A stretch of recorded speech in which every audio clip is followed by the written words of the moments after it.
আসসালামু আলাইকুম ওয়া রাহমাতুল্লাহ। কোরআন যাদেরকে আটকে দিবে তারা কখনোই জাহান্নাম থেকে মুক্তি পাবে না। হযরত আনাস ইবনে মালিক রাদিয়াল্লাহু তাআলা আনহু বলেন, রাসূলুল্লাহ সাল্লাল্লাহু আলাইহি ওয়াসাল্লাম বলেছে, কিয়ামতের দিন আল্লাহ তাআলা সমস্ত মানুষকে হাসরের ময়দানে নিয়ে যাবেন এবং তারা সেখান থেকে বের হওয়ার জন্য অনেক চেষ্টা করবে। আল্লাহ তাআলা তখন তাদের অন্তরের ভিতরে একটা জিনিস ঢেলে দিবেন। তারা বলবে, আমরা যদি কারোর মাধ্যমে এখান থেকে যদি রেহাই পেতাম, কোনো একজনের মাধ্যমে যে আল্লাহর কাছে যে সুপারিশ করত, তারা এটা বলবে। তখন তারা পৃথিবীর সর্বপ্রথম নবী, সর্বপ্রথম মানুষ হযরত আদম আলাইহিস সালামের কাছে চলে যাবে।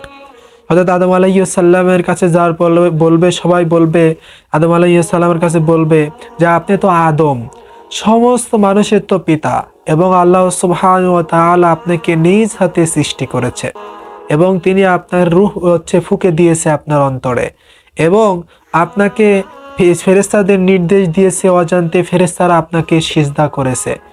সেই নবী আপনি এবং সমস্ত মানুষের পিতা, অতএব আপনি আপনার প্রভুর নিকট, আল্লাহর নিকট আমাদের জন্য সুপারিশ করুন। তখন তিনি তার কৃত কর্মের কথা স্মরণ করাবে সবাইকে এবং বলবে, আমি এর উপযুক্ত নই, কারণ আল্লাহ সুবহানাহু ওয়া তাআলা আমাকে যে নিষেধ করেছিল যেই গাছের ফল খাওয়ার জন্য, সেটা আমি খেয়েছিলাম। তার কৃতকর্ম স্মরণ করবে, সবাইকে বলবে, এবং তিনি তার প্রভুর নিকট লজ্জিত সে কথা বলবে। তখন সে বলবে, তোমরা চলে যাও নূহ আলাইহিস সালামের কাছে, তোমরা সেখানে চলে যাও। তখন সবাই নূহ আলাইহিস সালামের কাছে চলে যাবে। নূহ আলাইহিস সালাম তিনি বলবে যে আমি এই কাজের জন্য উপযুক্ত নই। তার কৃত অপরাধের জন্য সমস্ত কথা স্মরণ করবে এবং তিনি তার প্রভুর নিকট লজ্জিত সে কথাও সবাইকে বলবে।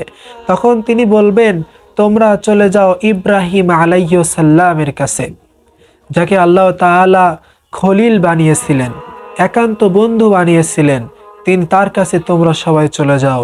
তখন সমস্ত মানুষ চলে যাবে ইব্রাহিম আলাইহিস সালামের কাছে। তখন সেখানে যাওয়ার পরে বলবে যে আপনি আল্লাহর কাছে আমাদের জন্য সুপারিশ করুন। তখন তিনি বলবে যে আমি এই কাজের জন্য উপযুক্ত নই। তখন তিনি তার কৃত অপরাধের কথা স্মরণ করবে এবং তার প্রভুর নিকট লজ্জিতর কথা বলবে। তখন বলবে, তোমরা চলে যাও মূসা আলাইহিস সালামের কাছে, তোমরা চলে যাও মূসা আলাইহিস সালামের কাছে। তাকে আল্লাহ তাআলা এমন একটি নবী বানিয়েছিল যার সাথে আল্লাহ সুবহানাহু ওয়া তাআলা কথা বলেছেন, এবং একটি কিতাব, তাওরাত কিতাব তাকে দান করেছে। তার কাছে চলে যাও তোমরা।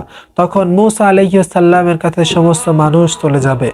মূসা আলাইহিস সালামের কাছে যাওয়ার পরে যখন বলবে যে আপনি আমাদের জন্য সুপারিশ করুন, তখন মূসা আলাইহিস সালাম ও তার কৃত কর্মের কথা স্মরণ করে দিয়ে বলবে যে আমি প্রভুর নিকট লজ্জিত, আমি এই কাজের জন্য উপযুক্ত নই, বরং তোমরা চলে যাও ঈসা আলাইহিস সালামের কাছে।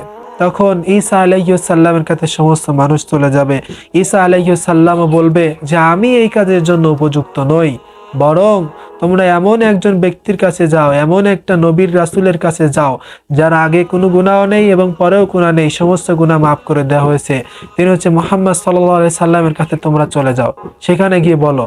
তখন মুহাম্মদ সাল্লাল্লাহু আলাইহি সাল্লামের কাছে যাওয়ার পরে মুহাম্মদ সাল্লাল্লাহু আলাইহি সাল্লামের কাছে বলবে, তখন মুহাম্মদ সাল্লাল্লাহু আলাইহি সাল্লাম আল্লাহর কাছে হাজির হওয়ার জন্য প্রার্থনা করবে, দোয়া করবে।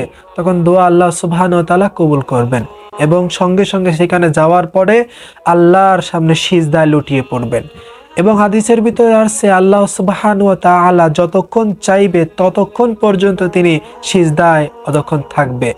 এরপরে আল্লাহ সুবহানাহু ওয়া তাআলা বলবেন, হে মুহাম্মদ সাল্লাল্লাহু আলাইহি ওয়াসাল্লাম, আপনি উঠুন, আপনি আজকে যা চাইবেন তাই দেওয়া হবে, আপনার দোয়া কবুল করা হবে, আপনি সুপারিশ করুন, আপনার সুপারিশ কবুল করা হবে।